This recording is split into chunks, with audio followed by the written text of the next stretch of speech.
everyone, it's Margaret Manning here. Welcome to 60 and Me.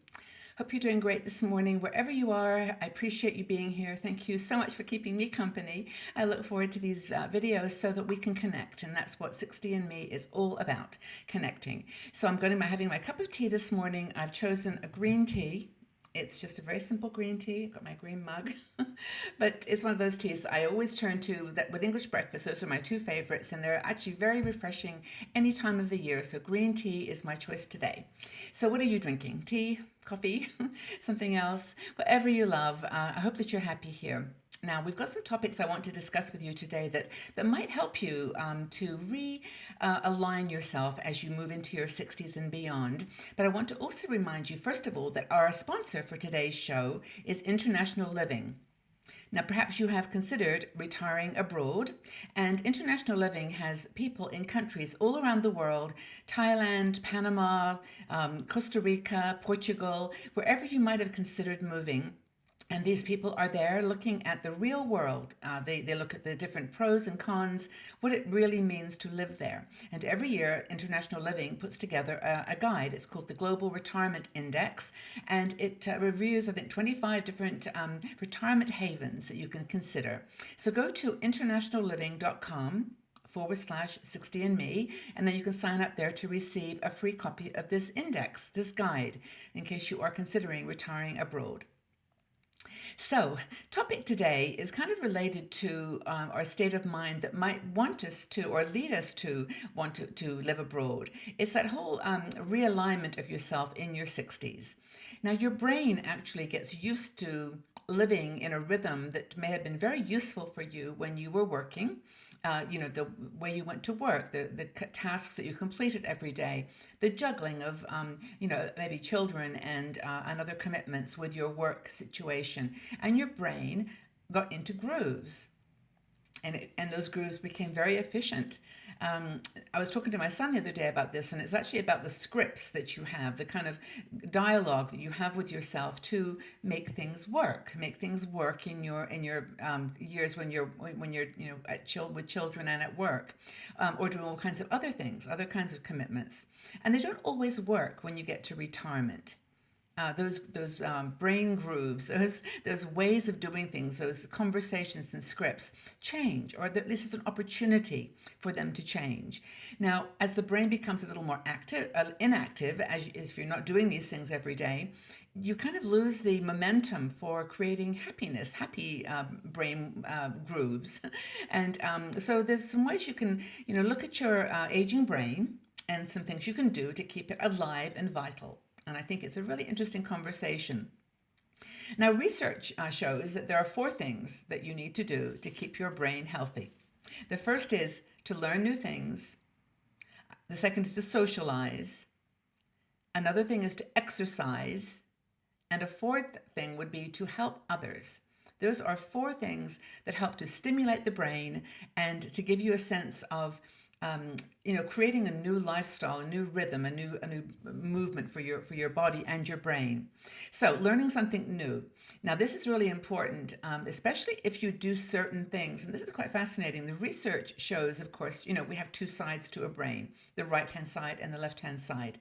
And when I interviewed Dr. Medina some years ago, actually, he said that that's kind of a myth, that one side is responsible for creativity and the other side is more logical thinking. That isn't quite true. Now, I'm not a brain expert, so I'm just repeating what I've read, and you can do your own research on this. But it's important to teach your brain to use both sides and to use all your senses.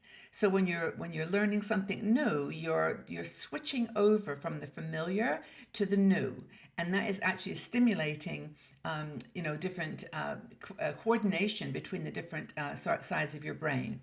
There's one thing they say too, that if you do activities that involve crossing over, like sports where you're dancing, if your hands are crossing, or you're using both sides of the brain in like a sport, for example, that's really good for you. I never thought about that, but I knew there was another great reason to go dancing.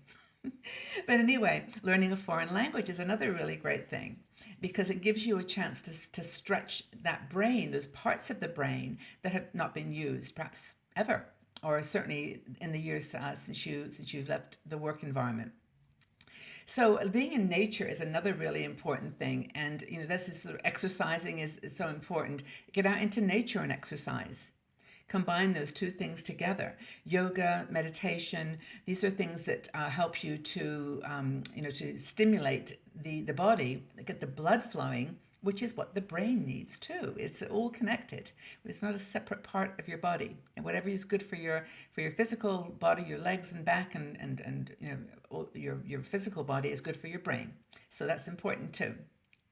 Another thing is to think about social engagement, and we talk about this quite a bit because, of course, this is what we do here. This is what 60andMe is. It's a place where you can practice social engagement. It's a place where you can find your tribe.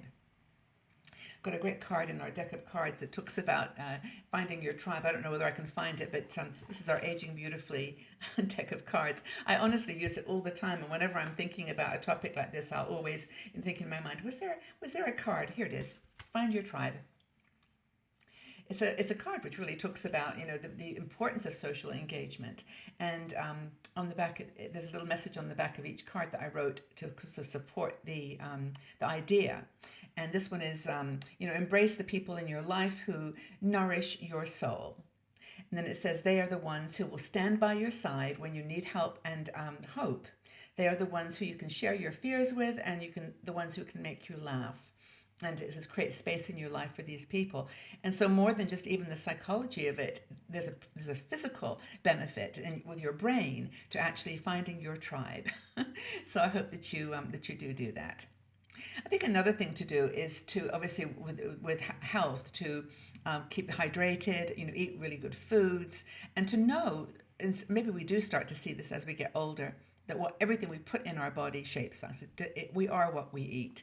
And so exercise and nutrition are super important. So learning new things, exercise, socializing, those are 3 ways to keep your aging brain active and growing. And then the 4th thing is to help others. Now, we're all busy, and it's hard to find extra or to make extra time for doing some volunteer work or to do something where we can, engage with the world. But there's small things you can do.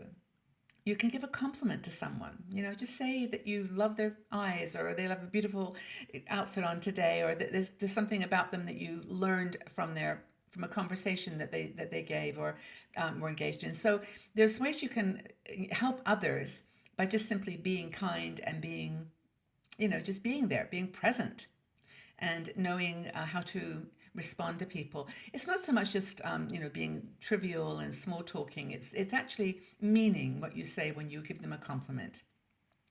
And this is, of course, genuine authenticity is one of the things that draws people to you. So it's kind of like a virtuous circle. And I think the most important thing is to just breathe, relax, enjoy this amazing time in your life. Know that this is a special time.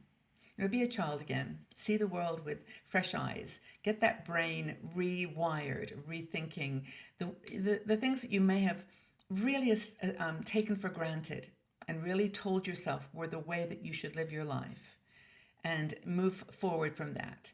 So get lots of exercise, find your tribe, try new things, learn new things all the time, and do what you can to help each other, to lift people up, make them feel good.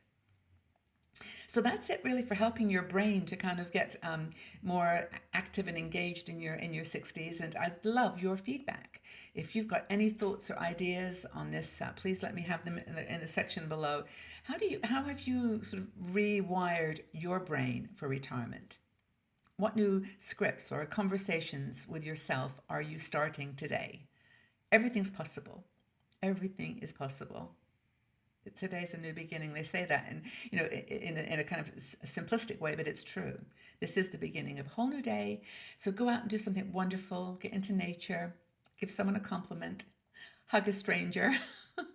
Just do something to make yourself feel good, and maybe you'll find your happiness quotient is improving at the same time.